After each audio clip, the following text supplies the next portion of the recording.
Imagine a world without dinosaurs. A single supercontinent called Pangea stretches beneath a sky thick with oxygen. The air is so heavy, it feels as if it's breathing for you, warm and humid, raising the skin with a strange unease.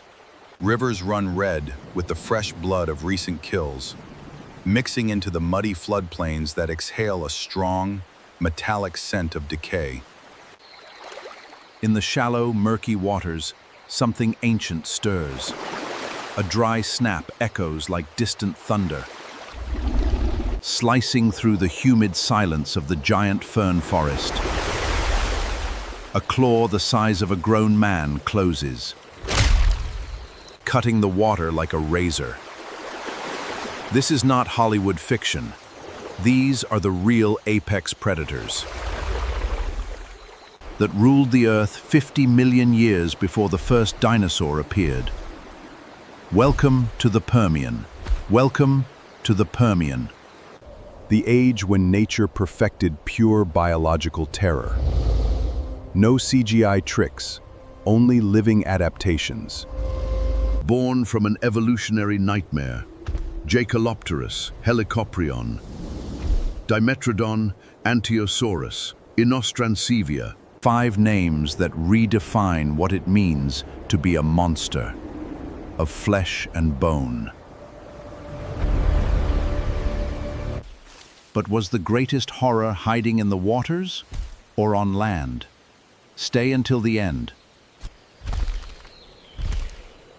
The great dying is coming, and not even these perfect killers would survive the cataclysm that erased 90% of all life on Earth. Prepare yourself. What you're about to hear change how you see the deep past of our planet. The ground trembles faintly beneath the weight of titans. The predators are awakening. 299 to 252 million years ago, Pangea had just formed, fusing every continent into one colossal landmass. Synapsids, our own distant ancestors, far closer to mammals than to reptiles, ruled the world completely. They had no feathers and no shiny dinosaur scales. Instead, they possessed proto-mammalian metabolism, jaws lined with differentiated teeth, and an efficient respiratory system built for sudden bursts of power. Some may have even had the first hints of primitive fur. The air was hot, heavy, and incredibly rich. Up to 35% oxygen, making every breath almost intoxicating and turning the planet into a greenhouse, where animals grew larger than ever before. Picture it, dense forests of giant ferns reaching 10 meters high. Arborescent lycopods and primitive conifers created a dark green labyrinth. Sunlight barely reached the forest floor, which stayed perpetually damp with mist, moss, and layers of rotting organic matter. In the shallow waters, estuaries, and inland lakes, strange fish, armored arthropods, and thin-shelled mollusks waited as perfect prey. Every creature was an evolutionary experiment pushed to the extreme. The Permian became nature's laboratory, testing weapons never seen before or since: serrated claws, spiral tooth whorls, thermoregulatory sails, and saber-like canines. And the predators? They were the experiments that succeeded most spectacularly. Yet one question lingered. Were these kings truly invincible? Or was the world they ruled already carrying the seeds of its own destruction? Let's begin in the dark, murky waters of the estuaries and shallow oceans, where terror first took shape. Even before the Permian fully began. Jaekelopterus rhenaniae, though its peak came in the late Devonian. just before the Permian dawn, remains the largest arthropod ever to exist. Measuring between 2.3 and 2.6 meters long, armed with chelicerae, up to 45 centimeters of serrated blade. It was a heavily armored sea scorpion. An articulated nightmare.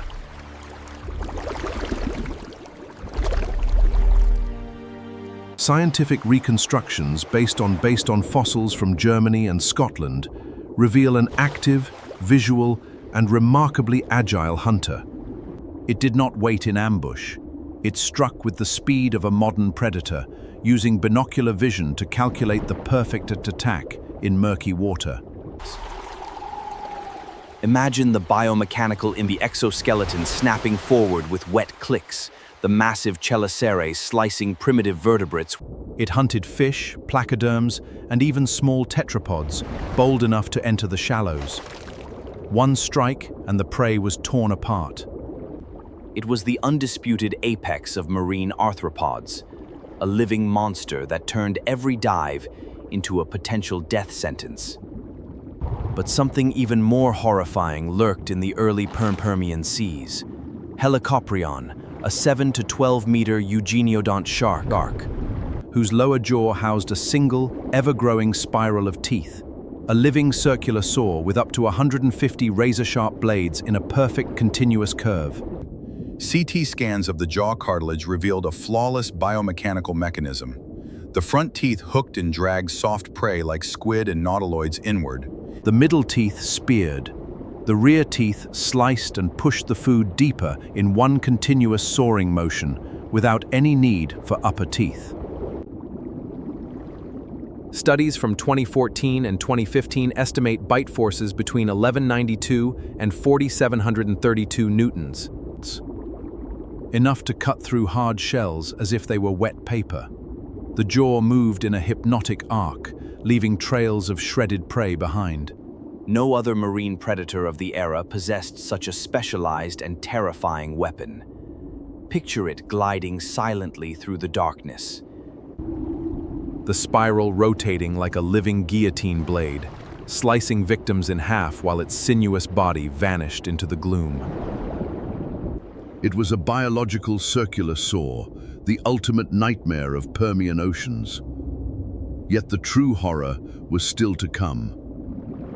And it waited on land. Now we step from the water onto the flooded plains and humid forests of the terrestrial world, where the air smelled of decay and damp earth, and the sharp crack of breaking ferns signaled approaching death. Dimetrodon grandis, of the early Permian.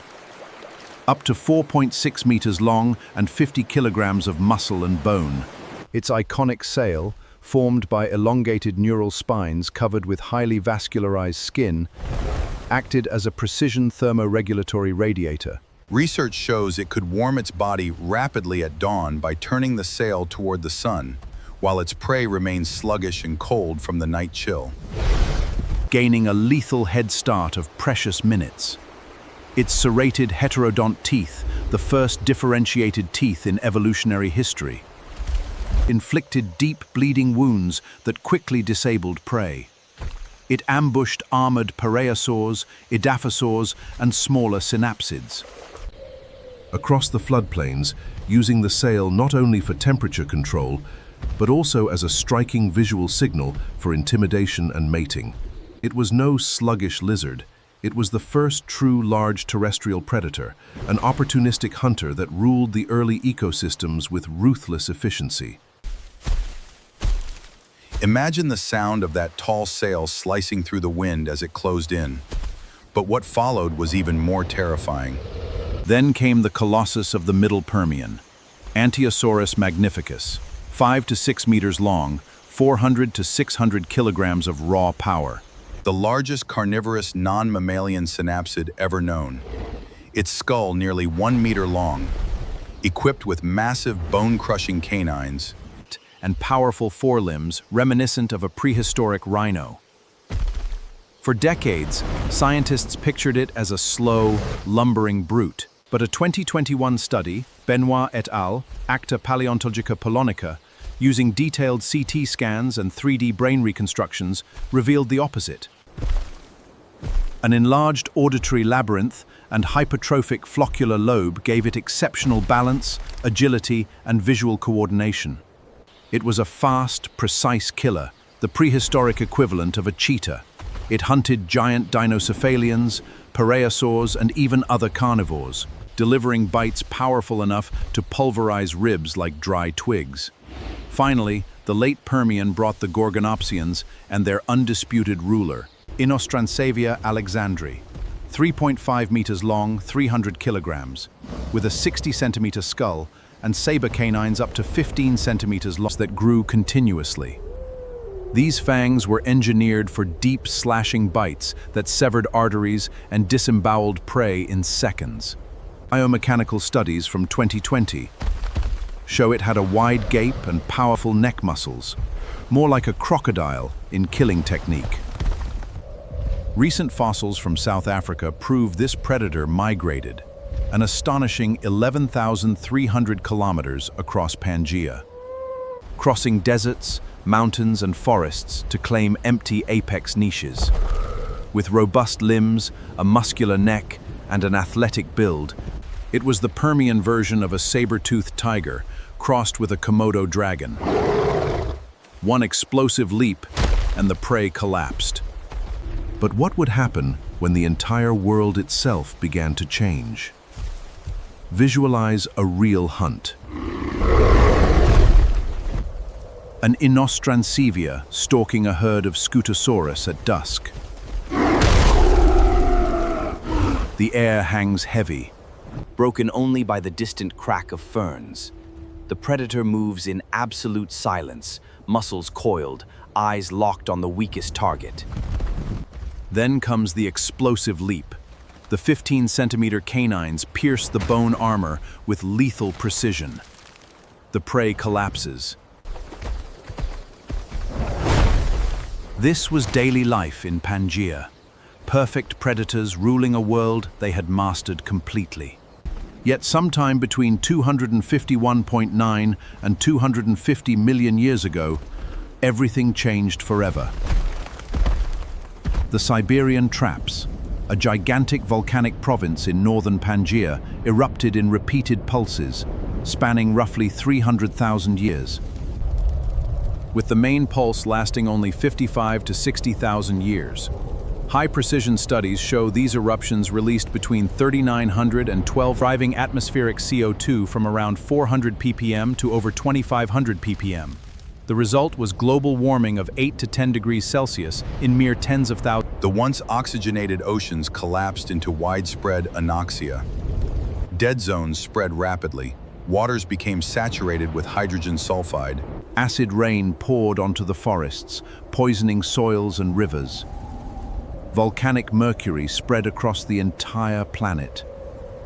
Traces have been found as far away as South Africa and Australia. The predators you have just met, Jaekelopterus in the estuaries, Helicoprion in the seas, Dimetrodon, Anteosaurus, and Inostrancevia on land, watched their world vanish. Even the apex predators stood no chance. Between 81 and 96% of marine species and roughly 70% of terrestrial vertebrates disappeared.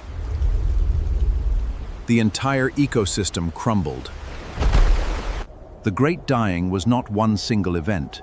It was a series of cascading waves.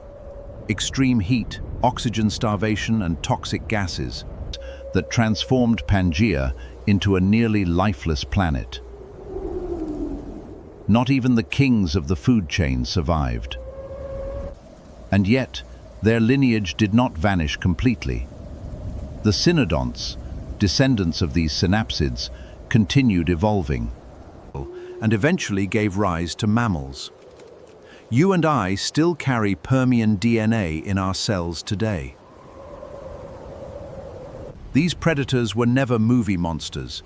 They were real biological masterpieces, forged over millions of years of ruthless evolution.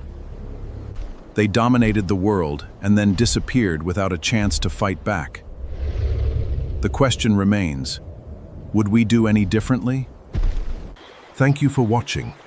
If this journey into the Permian left its mark on you, please subscribe to Extintodoc.